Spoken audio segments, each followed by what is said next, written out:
Welcome to Hot Sour Sparkles. I'm Stephen Davis, and this is going to be an 8-minute movie review of Logan. I'm going to start off with a small portion of spoiler-free, and then move into spoilers, where I'll be going over my top 4 favorite things and my least 4 favorite things about the movie. But to begin with the non-spoiler section, this movie was great. It was really, really great. Hugh Jackman was really good. Patrick Stewart was really great. Lady girl who played X-23, Daphne King, was really good. The violence was really good. It's what we've been needing from a good Wolverine movie for a long time. The rated R really, really helped. It felt like a smaller, independent film with some bigger stars in it. I initially thought this had a really small budget. I mean, I heard how Hugh Jackman had to take a pay cut and everything. He probably did. But this still had a $100 million budget. And I know this review is a little late, but so far it's done quite well in theaters. But before it gets out of theaters, I was still suggest going to see it in theaters, because I think it was really that good. The setting was great. Most of the characters were really great. The good guys especially were really good. I didn't like the villains as much, but that's probably my biggest downfall. The thing I disliked of the movie the most was probably the villains, and they weren't even bad. It was just, if I had to nitpick something, that would be it. But this movie overall was really fantastic, and you definitely should go see it at theaters, which is going to be my rating. I say you should go see this full price. Would be my official rating of this movie, a full price movie, because it was really, really great, and that's what it deserves. So, I'm going to move into spoilers. Spoilers. Alright. Number 1. Spoiler. Most people die. A lot of people die. I mean, they kill off Patrick Stewart. They kill off Hugh Jackman's Wolverine. The only person to make it out of this is X-23. But other than that, it was still fantastic. It was a great send-off for the characters.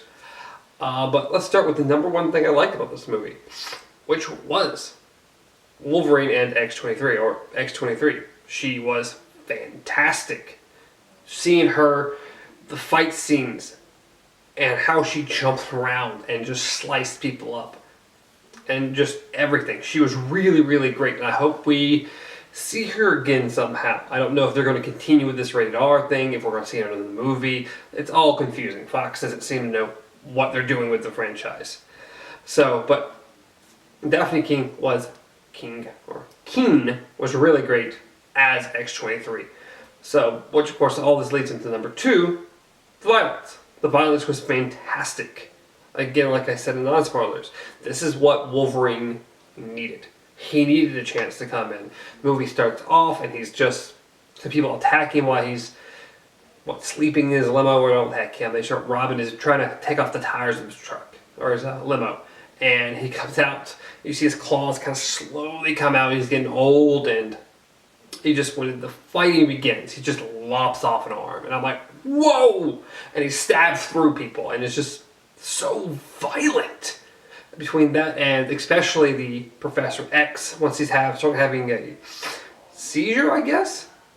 But he just starts, it almost pauses time and starts vibrating. It's kind of what happened in X-Men 3, for bad who that was, or right before he disintegrated people. Or, no, he didn't disintegrate. Who's this guy? She did, but still.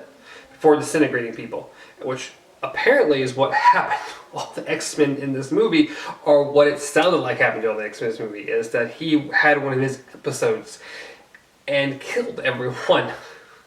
Killed all the mutants.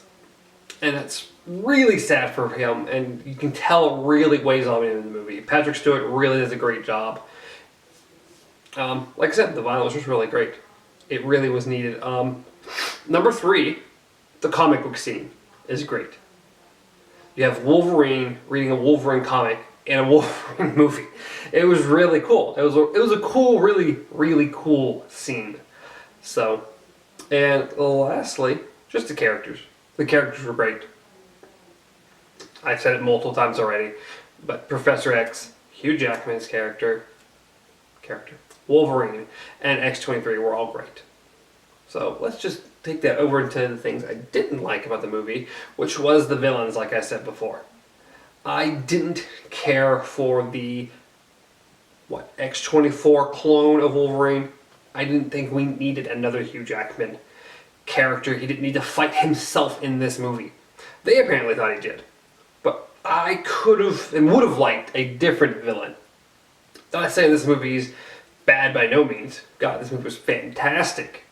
And this doesn't really even take away from it. It gives us a great fight scene and gives us a character that Wolverine can just slice up and stab and not kill. But it would have still been cool to maybe have, like, Sabretooth. Or just a different villain. I don't like the whole fight myself thing as much as I would have liked a more unique villain. But it was still good. Let's see, number 2. Let's see, what was it? Oh, just like kind of what I've already said. Better villains. Because you also had, the Doctor was supposed to be kind of a semi-villain. And then the guy with the metal hand was supposed to be, he was the villain. I didn't really like him at all, but they were there to move the story along and everything. So again, the villains were the weakest point of this, in my opinion, but still really great. The thing I probably disliked the most, and I understand why they had it, it was there for context and to let you know what happened at the hospital, but her little documentary, the little thing she did on her phone to explain everything was just too much. She got some great shots that anyone would have known she was filming everything at all times. And I'm sure there's a way you can explain this away, but I think they could have done it better. And I think lastly, what was the last thing I had? Number 4. Oh, the end of the movie. The end of the movie, the kids are being chased. They've been raised in this laboratory. They've been taught to use their powers. They're trying to make them violent, and they don't want to be violent, so they're going to scrap them. But still, at the end of this movie, we have all these people coming after him with guns, like, they're going to kill you.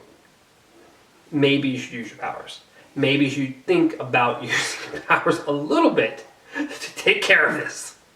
So it was a little bit annoying at the end. They eventually fight to a degree, but I would have just, it'd been cooler to actually just see them kind of fight against the bad guys a little more. But that's my nitpicky things. It didn't take away that much of a movie at all. It was still a fantastic movie and still deserves the full price rating. So, definitely see this in theaters. It's still in theaters. So, if you get the opportunity, and if you haven't magically seen it, definitely go see it in theaters. I don't know why you're watching a spoiler review if you haven't seen it already, but still go see it because it's well deserving. But I believe that is it. Well, the only thing I didn't bring up was the amazing Deadpool scene that came up before it, teasing Deadpool 2. So, if you haven't seen that by chance, just Google it on the internet. Actually, no matter even if you did see it in the theaters, still Google it and watch it again because it's different.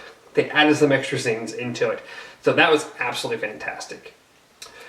But I believe that is it. So if you enjoyed this, please throw a like on it, leave a comment. I'd love to know what you thought about the movie if you've already seen it. And please subscribe. But till next time, be well.